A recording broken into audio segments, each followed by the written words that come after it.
이 책은 7, 80년대의 이야기가 아닙니다.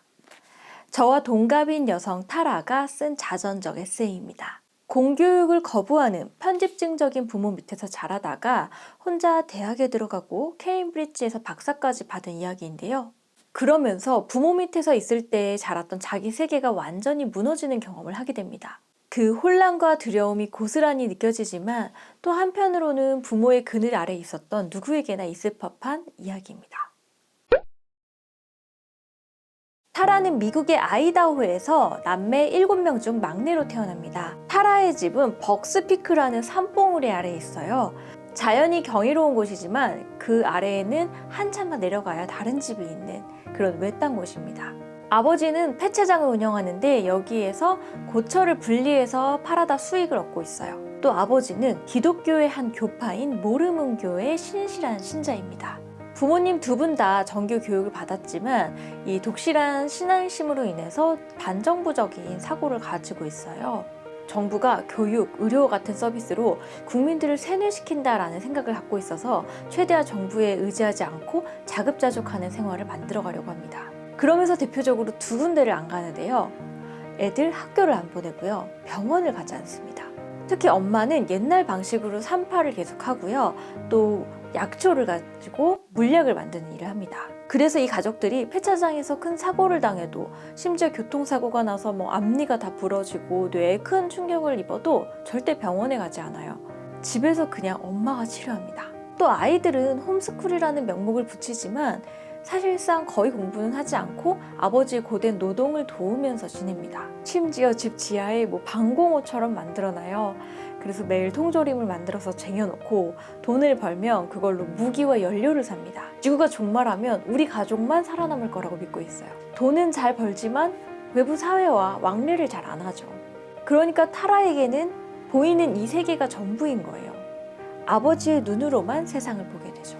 그러면서 자식들이 하나둘 떠나기도 합니다. 트럭을 사서 몰고 전국을 몰고 다니는 일을 하기도 하고요. 그 중에서도 가장 조용했던 타일러 오빠는 자력으로 공부해서 대학을 갑니다. 아빠는 몇 날 며칠 훈계를 하긴 했지만 대학을 가겠다는 자식을 말리지는 않고 보내줍니다. 타라는 계속 떠난 언니 오빠의 자리를 채우며 힘들게 일을 합니다. 폐차장에서 기름때 묻히고 굉장히 위험한 일, 절단기에 거의 빨려 들어갈 것 같은 그런 일을 하면서 지내요. 게다가 맏오빠인 쇼는 타라에게 아주 잘해줬지만 완전히 분노하면 다른 사람이 돼버립니다. 아주 폭력적이고 힘으로 제압하는데요. 화가 나면 타라를 바닥에 밀어붙이고 벽에 밀어붙이고 변기에 변기에 머리를 박고 위협을 하면서 그렇게 타라에게 폭력을 씁니다. 분노를 제어하지 못했죠. 중요한 건 엄마는 보고도 못 본 척하고 아빠는 오히려 오빠의 편을 들었다는 겁니다. 이런 환경에서 자라다 보니까 타라는 아주 자존감이 낮아지고 무슨 일이 생기면 내 잘못이라고 생각을 하게 돼요. 그렇게 자라다가 타라는 타일러 오빠의 권유로 새벽마다 공부해서 대학 입학시험을 치게 됩니다. 그때가 그녀의 나이 16살이었죠. 그리고 17살에 대학에 합격하면서 집을 떠나게 됩니다. 처음에 타라가 학교에 갔을 땐 나폴레옹과 장발장 중 누가 실존 인물인지도 모를 만큼 매우 무지했습니다. 교과서가 뭔지 어떻게 봐야 하는지도 몰랐죠. 하지만 자기가 모르는 개념이 나오면 밤새도록 관련된 책을 빌려다가 뒤져서 읽기 시작합니다. 그래서 타라는 점차 교수님들께 인정을 받아요.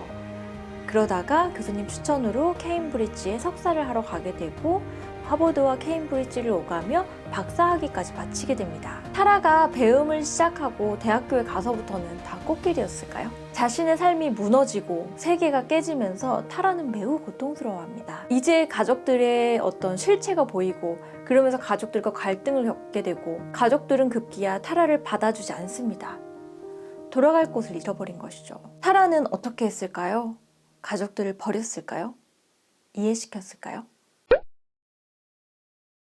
책을 보면서 제가 고민한 대목은 두 가지였어요.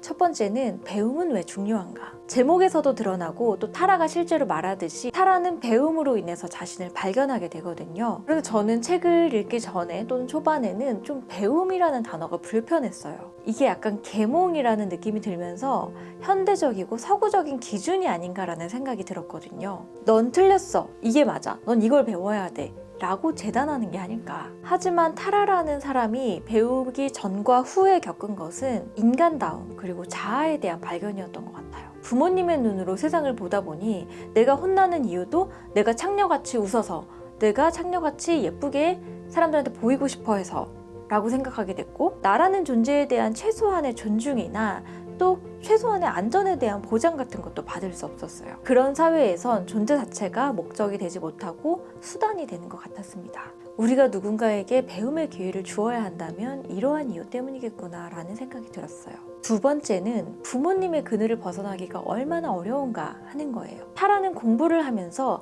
아버지의 지식이, 또 아버지의 세계가 얼마나 잘못되었는지 확인을 하죠. 또 아버지가 조울증에 과대망상이 있었다는 사실도 알게 돼요. 시간이 지나면서 그런 것들이 자기한테 행한 분노로 바뀌게 됩니다. 하지만 분노가 치밀어 오른다고 해서 죄책감이 덜해지는 건 아니었어요. 아버지를 배신했다는, 또 가족들의 룰을 어겼다는 그런 죄책감이 계속해서 타라를 따라다니고 괴롭힙니다. 이것은 교육을 받고 문물의 수혜를 입은 우리들도 마찬가지인 것 같아요. 전에 심리상담 선생님이 부모를 뛰어넘는 자식은 매우 드물다라고 했는데요. 능력으로 못 뛰어넘는 게 아니라 그 부모님의 울타리를 벗어날 수 없다는 얘기였어요. 사실 이것이 내가 성인이 되도록 지켜준 울타리이자 나의 세계였으니까요. 그 알을 부수고 나오는 것이란 너무 힘들겠죠. 대부분의 사람들은 그 알의 경계 자체를 인지하지 못하는 것 같아요. 그런데 타라는 그걸 해낸 거죠. 이 책의 전반에 걸쳐서 타라가 어렸을 때부터 지금까지 경험해온 모든 것들을